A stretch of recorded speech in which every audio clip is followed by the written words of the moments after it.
আসসালামু আলাইকুম, কেমন আছেন সবাই? আশা করছি আল্লাহর রহমতে ভালো আছেন। আলহামদুলিল্লাহ, আমরাও ভালো আছি। আমার আরও একটি ব্লগে সবাইকে জানাই স্বাগত। এখন বাজে সকাল 8টা আর এখন থেকে আমি আমার ব্লগটা স্টার্ট করছি। আই হোপ আমার আজকের ভিডিওটি আপনাদের ভালো লাগবে।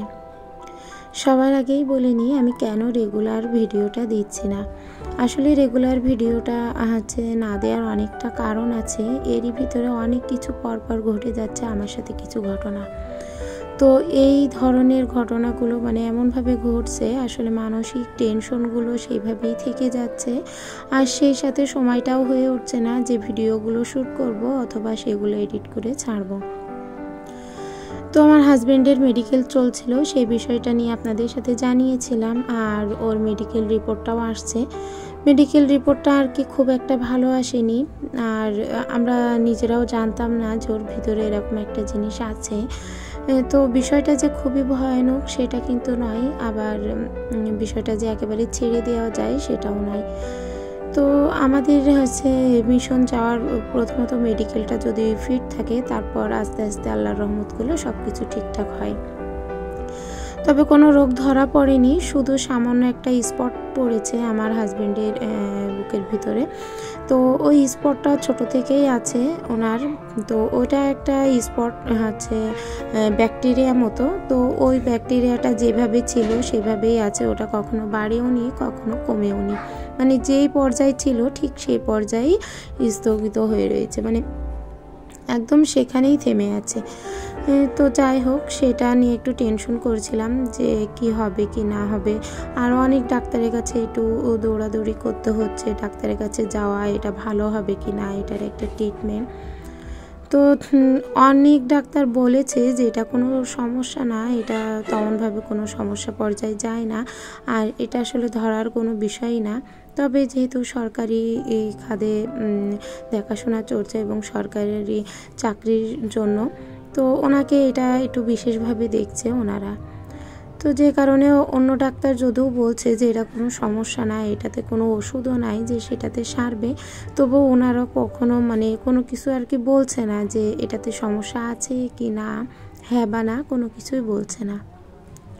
তো একটা টেনশন ফ্যামিলি থেকে তো থেকেই গেছে। আর তার উপরে আমার দাদি মারা গিয়েছিল, আপনাদেরকে বলেছিলাম ডিসেম্বরের 12 তারিখে। তো দাদি মারা যাওয়ার পর তো বেশ একটু ভেঙে পড়ছিলাম যে আমি ভিডিও শ্যুট করব, এমন কোনো পর্যায়ে ছিল না। আর আমার দাদি মারা যাওয়ার 12 দিনের মাথায় আমার আব্বুর মৃত্যুবার্ষিক ছিল। তো যাই হোক, পুরো ডিসেম্বর মাসটা জুড়ে একটা শোকের মাস গেছে আমার জন্য। জানুয়ারিতে ডিসেম্বর মাস চলাকালীনই আরও একটা সংবাদ পেয়েছি যে আমার হাজব্যান্ডের ওই সমস্যাটা। তো পুরো 24 সালের যে ডিসেম্বর মাসটা গেছে আমার জন্য কখনোই ভালো নয়। জানি না জানুয়ারিতে কি হবে, জানুয়ারিতে কি হতে চলেছে আমার জন্য, আল্লাহ কি লিখেছে নতুন বছরে, তো সেটা এখনো পর্যন্ত জানি না। বাকি যেটা থাকবে লেখা সেটাই তো হবে।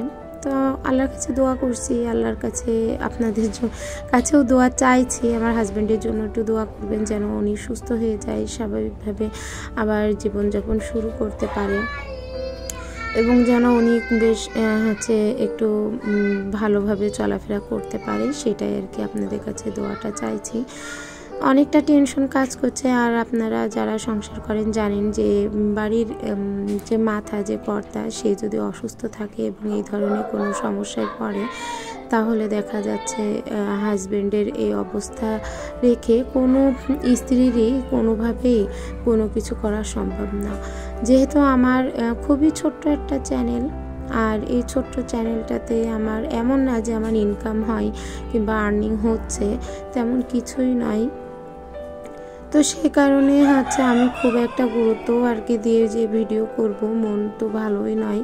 আর সেই সাথে হাজব্যান্ডকে অনেকটা সময় দিতে হচ্ছে, উনি কোথায় কোনটা খাবে, ওনার খাবার একটু পরিবর্তন হয়েছে, ডাক্তারে ওনাকে একটু খাবার চেঞ্জ করতে বলছে।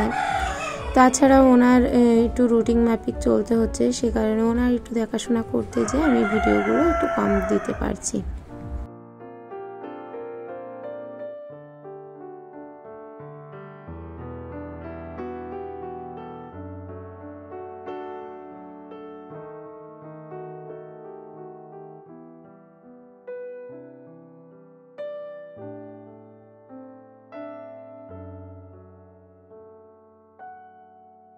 সারাদিনে একটু টুকটাক কাজে যেগুলো আমি ভিডিও করে রেখেছিলাম, টুকিটাকি কাজ, সেগুলোর ভিতরে আমি ভিডিওগুলো একটু করতে পেরেছি। অনেক কষ্টের পর হয়তো আজকের ভিডিওটা দিয়েছি। আর এরই ভিতরে আরও একটা অ্যাক্সিডেন্ট ঘটে গেছে। আমার হাজব্যান্ডের ট্রিটমেন্ট চলাকালীনই আমার দাদু এবং আমার বোনেরা যে আসতে চেয়েছিল, তার মাথায় আমার তো দাদি মারা গেছে। তো ওনারা, আমি বলছিলাম যে ডেটটা একটু পিছিয়ে দিতে, যে পরে যেন আসে। তো সবার একটু মন মানসিকতা বা যাতে ভালো হয়, সে কারণে আমার বাসায় সবাই আসছিল। তো আমার দাদু বিশেষ করে আসছিল যে আমার বাসায় আসলে হয়তো তার একটু ভালো লাগবে। তো উনি আমাকে খুবই ভালোবাসে, ওনার পত্নীদের ভিতরে উনি আমাকে ভীষণ ভালোবাসে। তো আমার দাদু আসছিল আমার বোনেদের সাথে। তো আমার দাদু যখন আসছে তখন বাজে একটার আজান দিয়েছে যখন ওনারা আমার বাসায় এসে পৌঁছায়। আর 1টার থেকে 4টে যখন বাজে, মানে আছরে যখন আজান দেয়, সেই মুহূর্তে আমার কাকি ফোন দেয় যে আমার বোনের দেখতে আসছিল, বিয়ে ঠিক হয়ে গেছে। তো বললো যে তোমরা একবারে গাড়ি রিজার্ভ করে চলে আসো আমাদের বাসায়। তো যাই হোক, আমরা প্রাইভেট প্রথমে ব্যবস্থা করার চেষ্টা করেছিলাম, কিন্তু হয়নি, কোনো মতেই করে উঠতে পারিনি। তো উনি ওই মুহূর্তে যাবে না, আর যেহেতু একদম সন্ধ্যার দিকে, আর যেতে গেলেও অনেকটা টাকা চাইছিল। তো আমরা দেখলাম যে না, এখান থেকে এতটুকু পথ, এত টাকা দিয়ে যাওয়াটা আসলে সম্ভব না আমাদের পক্ষে। তো তারপর আমরা আলাদা করে ইজি বাইক একটা ভাড়া করার পরে আমরা সবাই মিলে যাই। তো যাই হোক, রাস্তা দিয়ে ভালোই যাচ্ছিলাম, তার ভিতরে হঠাৎ করে আমাদের গাড়িটা রেখে ড্রাইভারটা একটু সাইডে যায়। তো উনি সাইডে যাবার পরে গাড়িটা একদম ব্রেক রেখে যায় না, মানে ব্রেক টাইট দিয়ে রেখে যায় না। তো সে কারণে ওই গাড়িটা ব্রেকে থাকে না বলে একদম পুরোপুরি আমাদের গাড়িটা উল্টে যে একটা কবরস্থানের ভিতরে পড়ে যায়, আর আমরা পুরো সবাই গাড়িটার ভিতরে থাকি। তো ওই যে এক গাড়ি ভর্তি মানুষ একদম পুরো পড়ে কবরস্থানের ভিতরে, একদম পুরো গাড়িটাই উল্টে গেছিলো, আর কবরস্থানের ভিতরে পুরোটাই ঢুকে গেছিলো। তো যাই হোক, ওখান থেকে আল্লাহ উদ্ধার করেছে, আল্লাহর কাছে অনেক শুকরিয়া যে আল্লাহ ওখান থেকে উদ্ধার করেছে আমাদেরকে। তো পাশে একটা পুকুর ছিল, চাইলেই হয়তো পাশে পুকুরেও মানে পড়তে পারতো গাড়িটা, কিন্তু উপরেই পড়েছে। তো যাই হোক, ওখান থেকে বিয়ে সাথে সেরে আসলাম, বোনের বিয়ে। ওখান থেকে বিয়ে কোনো রকম রাতটা কাটিয়ে সকালবেলা আবার যখন আসছিলাম, তখন আমি এবং আমার যা দুইজনে গেছিলাম। তো দুজনে যখন আমরা একটা ভ্যানে উঠছি, যেহেতু গ্রামের দিকে কোনো তেমন গাড়ি টাড়ি পাওয়া যায় না, তো গ্রামের দিকে একটা মানে আমার ছোটো কাকু চাল নিয়ে যাচ্ছে, তো বললো চালের ভ্যানে উঠে পড়ো। তো আমরা বুঝতে পারিনি যে সামনে অতটা চাপ নেই, পিছনে দুইজনে উঠে পড়ছি, উল্টে যে ভ্যানটা উল্টে আমরা দুইজনে প্রায় পড়ে গেছি, মানে ভ্যান উল্টে পড়ে গেছি। তো এরকম অনেকটা কাহিনী হচ্ছিল আমাদের সাথে, মানে ভীষণ একটা বিপদই বলা যেতে পারে, যে অনেকটা বিপদ হচ্ছিল একের পর এক। তার উপরেও আমার হাজব্যান্ডের রিপোর্টটা এখনও পর্যন্ত সঠিকভাবে আমরা হাতে পাইনি যে এটার কোনো কিছু হবে কি না। তো নানান টেনশন, নানান চিন্তা ভাবনা, অনেক কিছু দিয়ে একটা ট্রমার ভিতরে যাচ্ছি।